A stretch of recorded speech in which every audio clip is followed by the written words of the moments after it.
Olá, eu sou o professor Lucas Neto. Bem-vinda e bem-vindo a mais um programa Escola Bíblica no seu lar. Hoje nós vamos estudar a lição de número 1, que tem como título Quando as heresias ameaçam a unidade da Igreja. Vamos então dar início à nossa aula de hoje. Introdução da lição. Nesta lição, compreenderemos no ponto número 1, a exegética do termo heresia, seu conceito e suas fontes. No ponto número 2 da lição, entenderemos a exegética do termo apologética, seu conceito e sua metodologia. E finalizando o nosso estudo, vamos realizar a exegese dos textos base da lição. Ponto número 1 da lição: a exegética do termo heresia.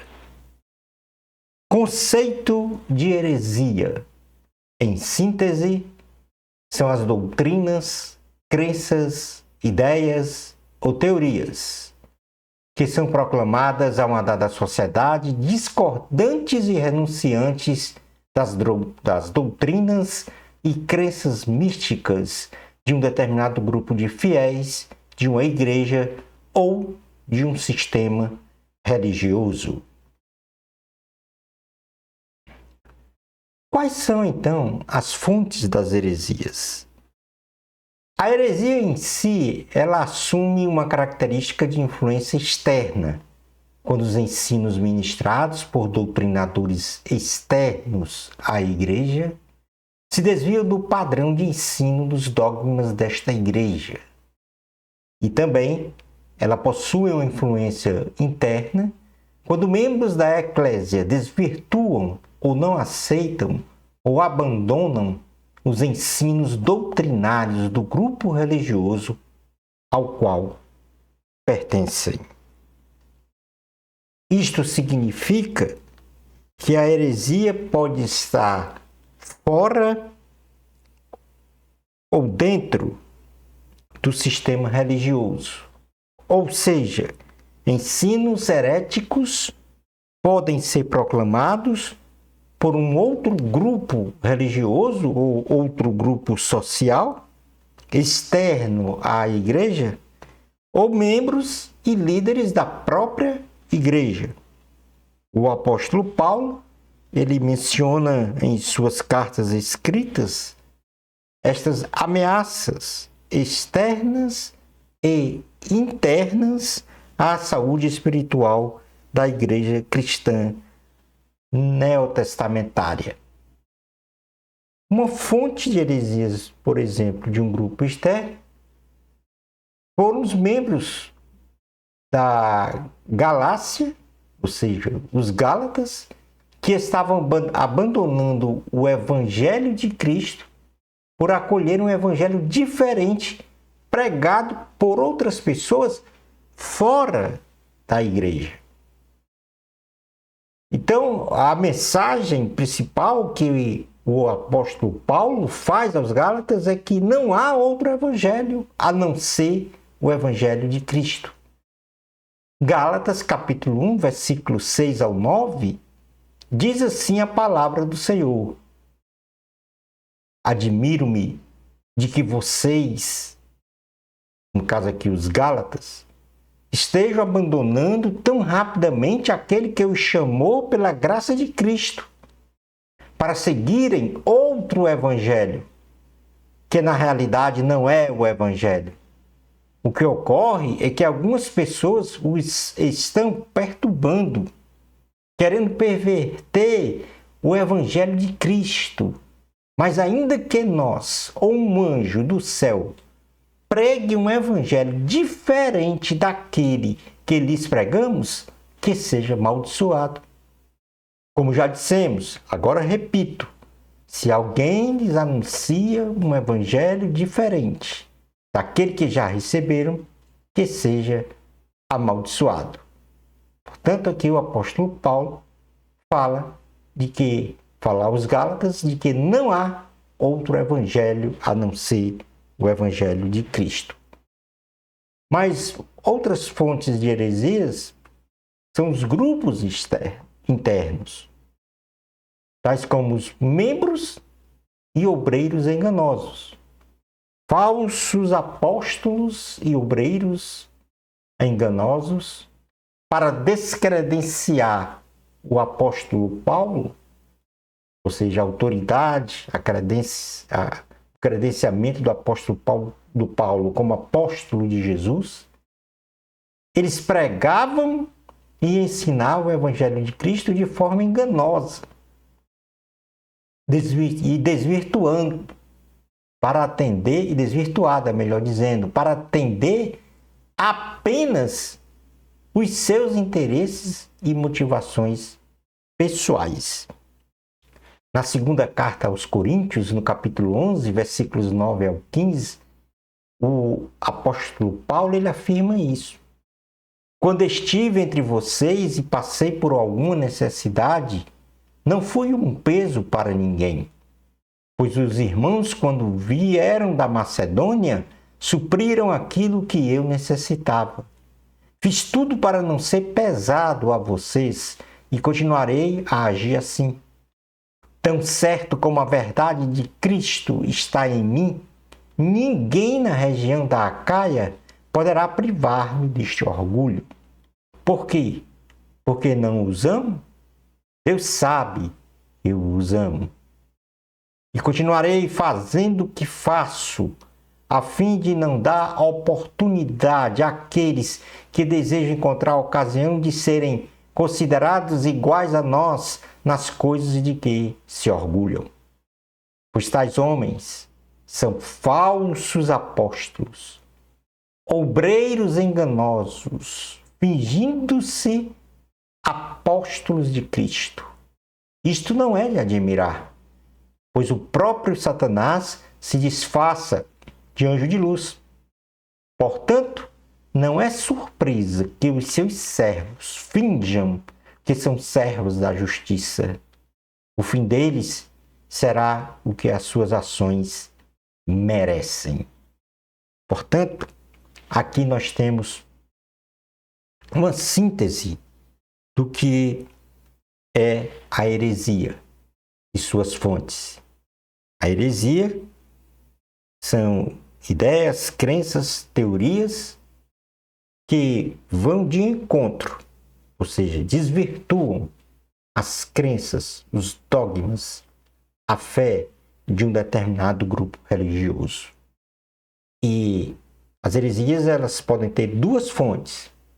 Uma fonte externa, que é, vamos dizer assim, proclamada, propagada por pessoas externas à igreja, e pode ser interna, através dos membros e dos obreiros enganosos, que também desvirtuam, no nosso caso, a fé cristã.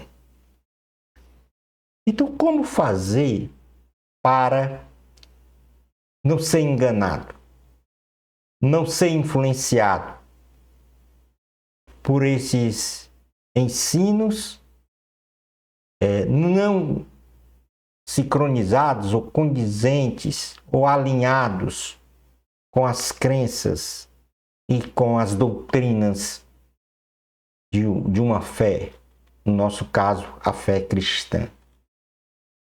Como ocorria então na igreja cristã neotestamentária, especialmente a igreja que estava em Bereia, nos dias de hoje nós precisamos avaliar se a palavra que é pregada ou ensinada vem de Deus ou do homem. No caso, quando a gente fala do homem aqui, nós estamos falando dos interesses do próprio homem. Assim, para não sermos enganados, é preceito verificar, segundo o referencial divino, a Bíblia Sagrada. Isto é, se a palavra ensinada ou profetizada estão de acordo com a verdade cristã da palavra de Deus. Então, é muito simples realizar este alinhamento. Porque muitas pessoas ouvem um ensino, uma pregação, mas não comparam ou não meditam esta pregação realizada, este ensino realizado, com a Bíblia Sagrada. O que diz a Bíblia Sagrada? E nesse ponto, então, são enganados, porque depositam uma total confiança de boa fé no que está sendo ensinado, mas não reflete este ensino diante da palavra de Deus, que é a palavra absoluta, que é a palavra soberana, suprema.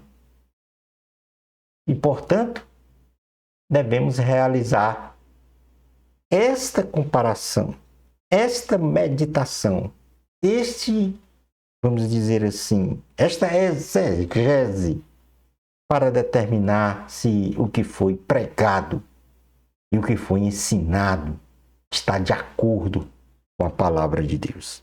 Este exercício, ele é obrigatório de todo e qualquer cristão. No livro de Atos dos Apóstolos, no capítulo 17, versículos 10 a 11, nós temos um exemplo disso, dessa avaliação da palavra ensinada e profetizada. Diz assim a palavra do Senhor em Atos, capítulo 17, versículos 10 a 11.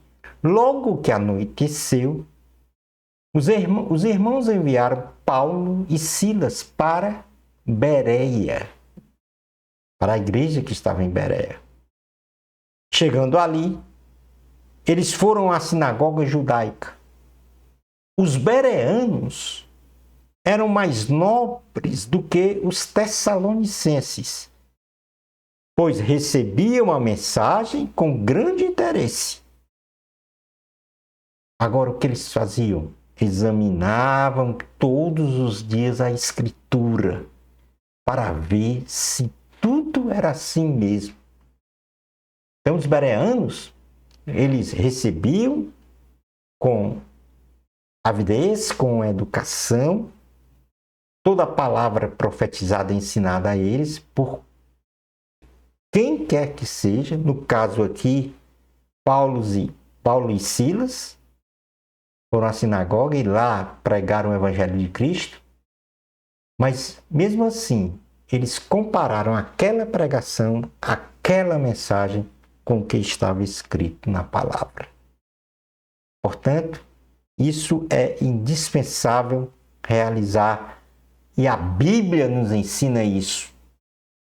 Porque quando realizamos esta avaliação da palavra ensinada e profetizada, dificilmente seremos enganados por interesses e motivações pessoais, próprias ou de grupos de pessoas que tentam, então,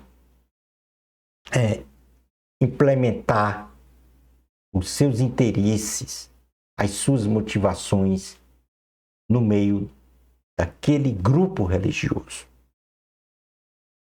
E, na maioria das vezes, tentando embasar esses interesses e motivações por meio da própria palavra.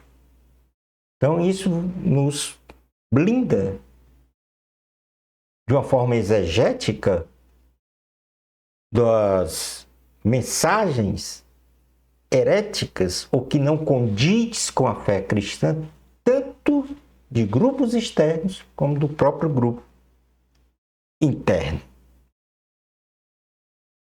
Passando agora, então, para o item 2 da lição, vamos fazer uma exegética do termo apologética.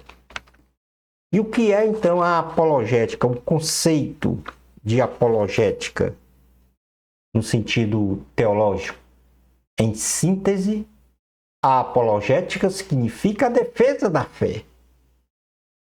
Em nosso caso, a fé cristã, realizada de forma sábia com mansidão e apoiados em argumentos incontestáveis, face às objeções e questionamentos postos por inquiridores.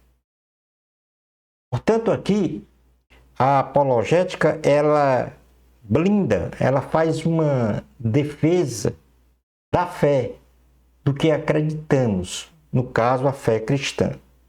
Lógico está que esta defesa deve ser feita de uma forma sábia, com inteligência, com mansidão e apoiados em argumentos incontestáveis, sempre a responder os questionamentos, as dúvidas postas por outras pessoas.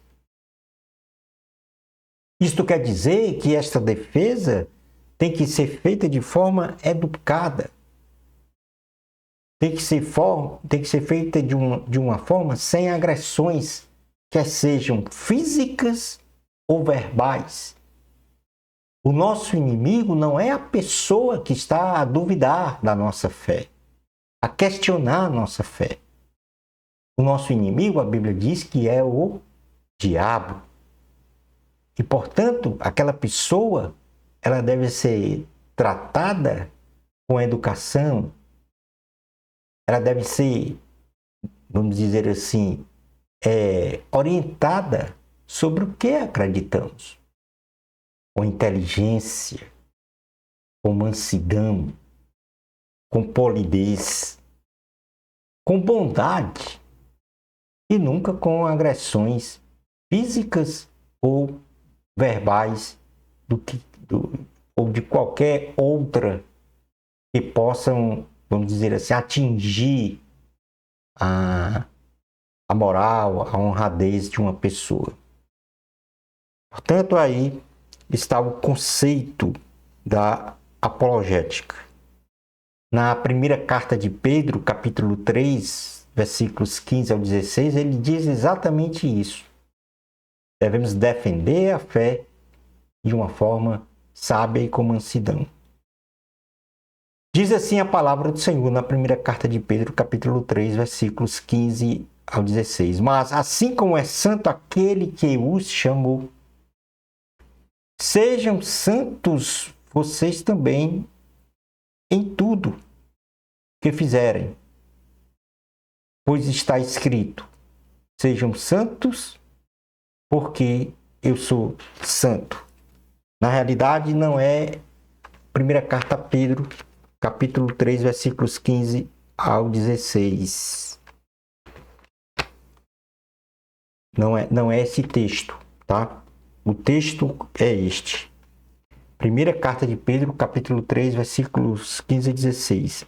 Antes, santificai a Cristo como Senhor em vosso coração, e estai sempre preparados para responder com mansidão e temor a qualquer que vos pedir a razão da esperança que há em nós, tendo uma boa consciência, para que naquilo em que falam mal de vós, como de malfeitores, fiquem confundidos os que blasfemam do vosso bom procedimento em Cristo. Portanto, aqui, mesmo este outro texto lido, ele se enquadra, vamos dizer assim, ele se alinha com o que o apóstolo Pedro aqui disse, né? Sede santos, porque eu sou santo. E ser santo é se santificar, é se separar do pecado e se consagrar a Deus. Então ele diz: antes, santificai a Cristo como Senhor em vosso coração, e estais sempre preparados para responder com mansidão e temor a qualquer que vos pedir a razão da esperança que há em vós, tendo uma boa consciência, para que naquilo em que falam mal de nós, como de malfeitores, fiquem confundidos os que blasfemam do vosso bom procedimento em Cristo. Palavra do Senhor, graças a Deus. Mas como então realizar esta apologética? Nós já falamos que ela tem que ser realizada com sabedoria, com mansidão e com apoio, né, em argumentos incontestáveis, face às objeções que são questionadas pelas pessoas, pelos inquiridores. Então, a metodologia para a apologética da fé cristã, o apóstolo Pedro, ele nos exorta a estarmos preparados, como nós já lemos aí na passagem bíblica, para este exercício apologético da nossa fé. E como esta condição pode então ser alcançada? De acordo com Alistair McGrath, um teólogo, para o exercício apologético da fé cristã, nós devemos, em primeiro lugar, identificar quais são as questões da sociedade em relação à fé cristã. Então, o primeiro ponto é esse. Quais são as inquietações, as dúvidas, os questionamentos da sociedade, de quem quer que seja, sobre o Evangelho de Cristo? E nesse sentido, identificando esses impedimentos para a aceitação da fé cristã por parte dos incrédulos, e a partir desta compreensão destes pontos, nós devemos pesquisar e estudar os argumentos inteligentes para persuadi-los a compreender a essência da questão, eliminando então as suas inquietações impeditivas para abraçar a fé cristã. Então, o primeiro ponto é esse, é entender quais são as dúvidas, as inquietações que fazem com que aquela pessoa se afaste do Evangelho. E aí pesquisar na própria palavra que nós devemos então responder, como o apóstolo Pedro nos exorta. Estejamos preparados para responder a estas questões. Então, a partir desse instante de que a gente identifica essas questões e estabelece quais são os argumentos para contestar, ensinar às pessoas o ponto de vista correto daquela situação, então nós devemos também, além disso, anunciar o que a fé cristã nos proporciona. Então, em segundo lugar, o apologeta é aquele que defende a fé, a sua fé. A partir de sua preparação para responder com mansidão e temor a qualquer que pedir a razão e esperança, deve anunciar a verdade do Evangelho de Cristo no que concerne às suas doutrinas e à sua pragmática aplicabilidade, sendo esta apreciação fator crucial para a compreensão de quem é Cristo, a sua missão e o que ele nos proporciona, especialmente a vida eterna, segundo a justiça de Deus. Então, depois desta identificação das dúvidas dos inquiridores, depois da resposta a essas inquirições, e aí você dá um passo mais à frente, ao anunciar a fé cristã, o que é que ela nos proporciona, o que é que ela nos traz? No caso, vida eterna. Aí nós temos que traduzir os temas principais da fé cristã. Que isto é em terceiro lugar.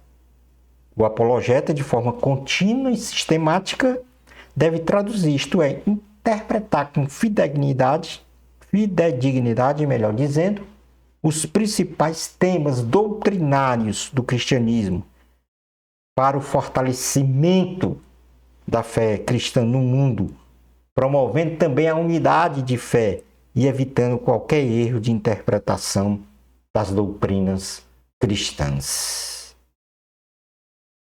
Então vamos agora para o terceiro item da lição, a exegese dos textos base da lição. E nós temos 3 textos base que ratificam a defesa da fé cristã, a saber, Atos, capítulo 20, versículos 28 ao 31. Nós podemos então realizar uma leitura deste texto que diz assim: cuidem de vocês mesmos e de todo o rebanho sobre o qual o Espírito Santo nos colocou como bispos, para pastorear a igreja de Deus que ele comprou com o seu próprio sangue.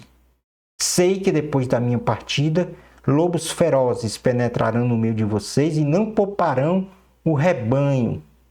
E dentre vocês mesmos se levantarão homens que torcerão a verdade a fim de atrair os discípulos. Por isso, vigiem.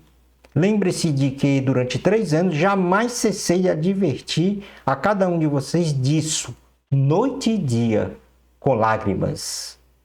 O apóstolo Paulo, nesta passagem bíblica, ele exorta os pastores da igreja de Éfeso, aos quais ele denominou bispos, a terem um especial cuidado pastoral das ovelhas, no caso, os cristãos.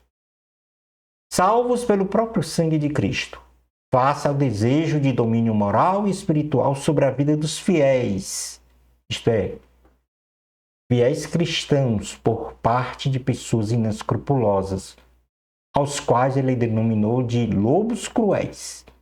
Esta advertência profética aponta que estes pretensos dominadores viriam de dentro da própria igreja e falariam coisas perversas para atraírem discípulos após si. E diante desta situação, o apóstolo Paulo exorta aos apologetas a vigiarem, isto é, estarem atentos como ele os ensinou noite e dia o evangelho de Cristo durante os 3 anos que esteve com eles, profetizando o arrependimento para com Deus e a fé em nosso Senhor Jesus Cristo. A outra passagem é o que está na primeira carta de Pedro, capítulo 3, versículos 15 a 16, que diz: Antes, santificai a Cristo como Senhor em vosso coração, e estais sempre preparados para responder com mansidão e temor a qualquer que vos pedir a razão da esperança que há em vós.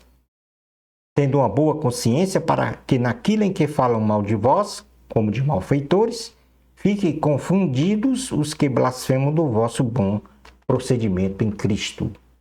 O apóstolo Pedro ordena aqui ao cristão a colocar Cristo como seu Senhor no coração e a estar preparado através do conhecimento pleno da palavra de Deus para com prontidão responder com mansidão e temor a qualquer que pedir a razão de sua fé e esperança.